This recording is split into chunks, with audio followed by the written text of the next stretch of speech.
by Sudha Murty. Grandparents' Bag of Stories. Chapter 1. The Arrival of Rice and the Children.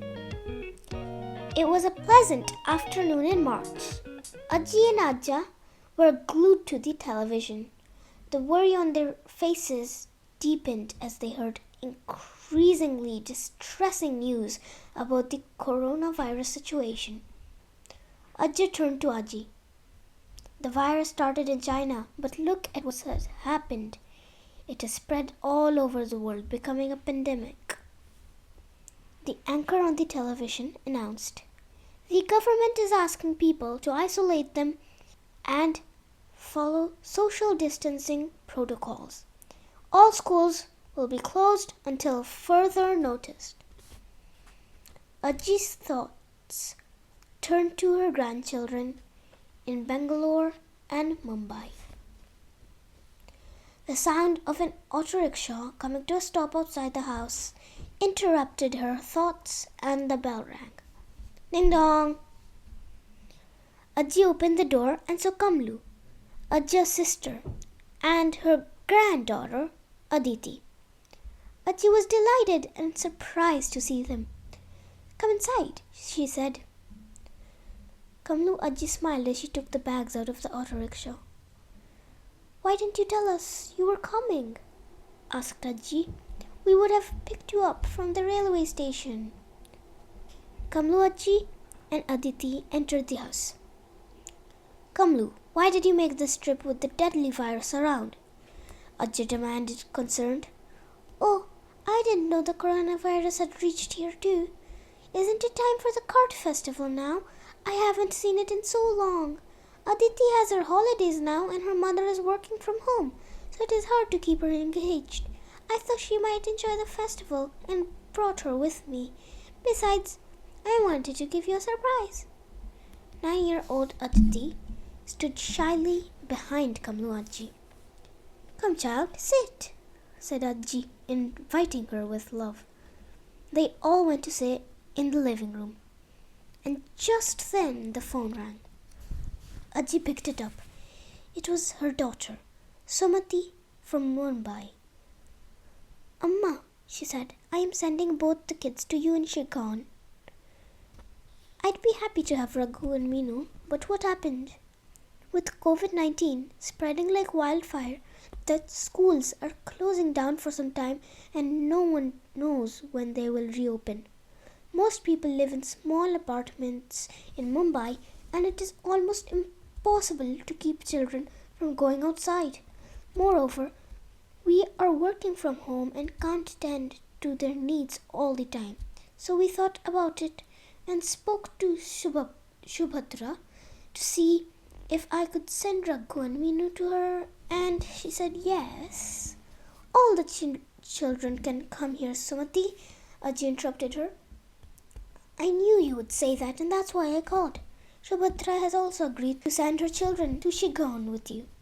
You have a large compound around the house, and there's plenty of fresh air and space to move around. This way the kids can be with you all and not get bored, since they will be able to play with each other. Now, don't hesitate to be frank. Tell me, will it be a problem for you to handle the 4 of them without sending them outside in the house?"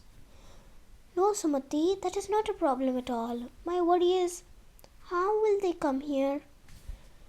"We will take care of that, Amma.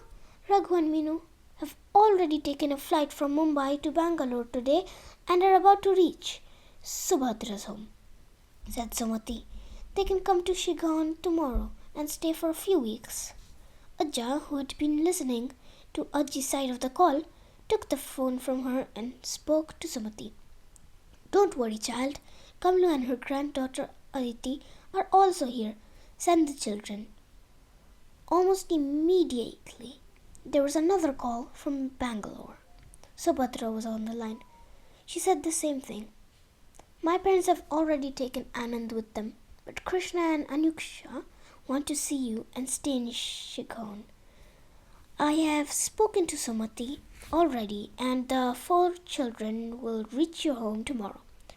Our office manager has offered to drive them from Bangalore to Shigaon but he will come back immediately because there is a lot of work to be taken care of before things get worse, as is expected, said Subhadra. Ajji ended the call and looked at Ajja.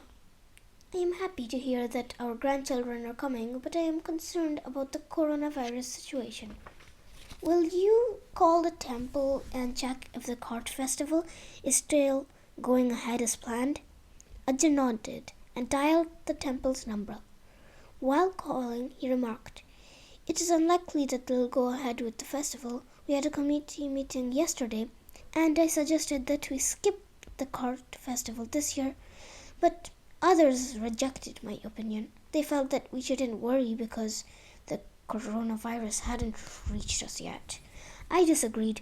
Conducting the festival will be akin to give us coronavirus an invitation to come here. Kamluaji's face fell. Instead of surprising you, I am the one who is surprised and disappointed. I think I will go back after a few days.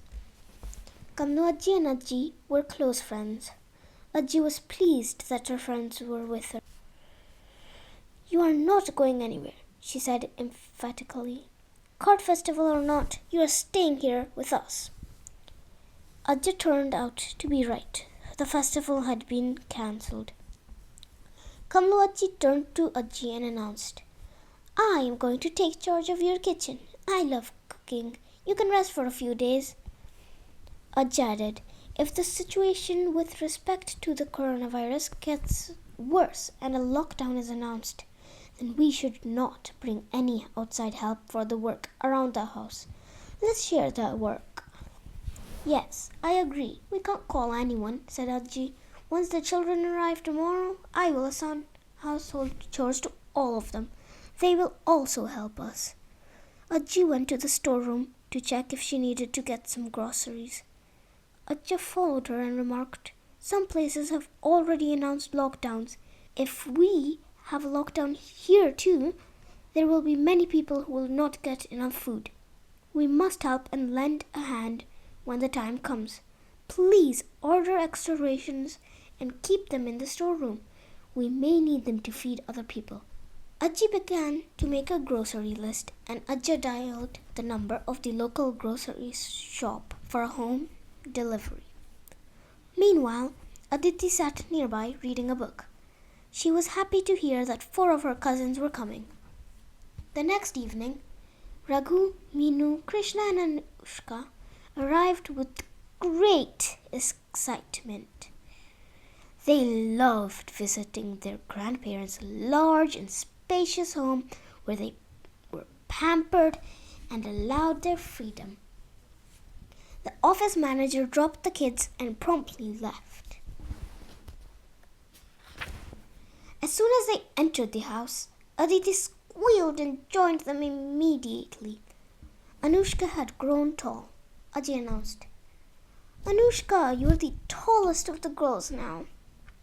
The children had brought their school books and many bottles of sanitizer and hand wash refill packs. They seemed happy to be away from their parents with no classes or teachers to worry about. They told their grandparents how sanitizers were being used everywhere in their schools before they had closed and in their apartment blocks in Mumbai and Bangalore, including even the lift. Have things become that difficult there? Ajay asked, concerned. Yes, Raghu said. The government is taking many precautions and has become quite strict. Children, what would you like to eat for dinner? Something light, Ajji, as we had heavy snacks a short time ago, said Krishna. Then I'll make some special rice today. Perhaps methi rice, said Kamluaji. It is easy to digest, delicious and good for supper. The children agreed and Kamluaji headed to the kitchen. Ajja switched on the television. Discussions about quarantine and social isolation continued on all news channels. The Prime Minister was going to address the nation shortly. Ajja looked outside the window. The evening was turning into night. He sighed. Children, this is serious now, and we all must stay inside the walls of the house. You can only go as far as the wall of the compound. We must not go out for any reason. In less than an hour, Kamluaji had made an excellent dish of methi rice with cucumber raita. Proudly, Ajji said, "All these vegetables are from our vegetable garden. We use natural fertilizers and grow organic vegetables that taste much better than what you get outside." After dinner, the children helped Ajji in laying down 5 mattresses next to each other. Each of them chose the bed they wanted. Once it was done, Raghu turned to Ajji. "You have not completed your daily routine." Ajji smiled. She knew what he was referring to. "A story, Ajji," pleaded Anushka. "A story a day keeps all difficulties away." Everyone chuckled. "Okay, I will tell you a story. It is a tale of what you ate for dinner. About rice. Rice is a part of our daily diet. We can't imagine living without rice or wheat today." The children gathered around both the Ajjis. Ajja sat on a chair nearby, watching the television. The Prime Minister announced, "A lockdown will be imposed starting midnight. Everyone must stay home for the next few weeks." It was evening and already dark outside. The children began listening to the story earnestly, just as the quarantine period was formally declared. Ajja muted the volume on the television but continued watching. "Let us all listen to the story of how rice came to earth," said Ajji. "A long time ago, humans could walk on clouds and wander freely in heaven. One day, Madhav, a mortal, became curious about how gods lived in heaven. Where do they work? What do they do all day? What do they eat?" he wondered. So he walked up to heaven and met many gods. He found that there were several gods and goddesses responsible for many departments in the realm. There was the god of water, the goddess of learning, the god of courage, and the god of good health, among others.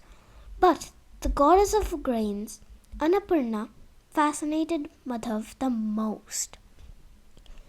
He asked her, "Devi, I want to see the way the agriculture system works here. What do you eat and how do you produce it?" Annapurna called him home and fed him a sumptuous meal.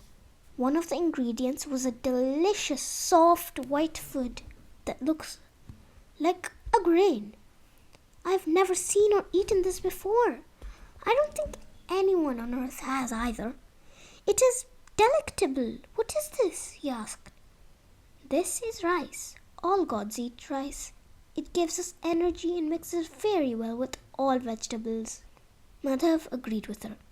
"As long as I am here, I would love to eat this every day," he said earnestly. The goddess smiled. "Of course, Madhav. Eat as much as your heart desires." The next day, Madhav asked her, "How is rice grown here? Will you please show me?" Since he was really keen to know, Annapurna took him to the rice fields to show him how the bed was prepared, how the seeds were sown, how the water was retained, and how it was replanted during the different stages of its growth. When the rice grains were ready for harvest, they took on a golden color and formed a bunch. Such a beautiful sight to look at, he thought. After that, the goddess showed him how to harvest was pounded from grain to rice. There were a variety of pounding styles, and each style had a different name. Rice emerged from pounded grain, which was then ready to cook for a meal. Madhav spent a few more days in heaven and then asked for the goddess's permission to go back to earth. During His last dinner there, he thought of his wife, his parents, his children, his siblings, and his village. I want everyone to taste the magic of rice at least once in their lifetimes, even if it is just 1 teaspoon. I am afraid to ask the goddess. She is sure to refuse my request, since this is the food of the gods after all. So Madhav took 4 seeds of rice and hid them in his turban. He knew no one would think of looking for his seeds there. Madhav came back to earth, quickly planted the seeds and took care of them the same way Annapurna had shown him. When it was time for harvest, he followed the process. He pounded and made the rice. He made a sweet rice dish with the white rice, then closed his eyes, first offered it to the goddess of grains. Annapurna heard his prayers in heaven and came down to earth. When she saw the rice, she became furious. She said, "Madhav, you have betrayed my trust. I respect the love for knowledge and appreciate your curiosity, but you have stolen from me. Have you been truthful, I would have given you some for myself. You must be punished for being a thief." Madhav touched her feet and apologized. "Mother, I did this because of my insecurity. Please forgive me. We are all your children, and I wanted to share the taste of rice with others too. It was not just for my selfishness. Moreover, I have also started the knowledge of growing rice with each other. This is so much better than what we eat, and it makes us energetic too. Wouldn't you like your children to have this? Please, I request you to pardon me." Annapurna sighed. "I can't argue with that. I know your intentions were good. Now that rice is here on earth too, I will always send a sign when it was the right time to sow seeds. I will wash my hair in heaven, and when I put my head back, the wet hair will fall on to earth. That will be the best time for humans to sow the seeds. The only punishment that I give now is that no mortal will be allowed to come freely to heaven anymore. They will be allowed to do so only after they discard their body at death." This is how rice started growing on earth. Even today, people who grow rice offer the first produce or akshar of the season to the gods and goddesses. This uncooked rice is used in auspicious occasions such as weddings and is known as akshata, the finest offering one can make. Then they offer payasam with milk and white rice to goddess Annapurna.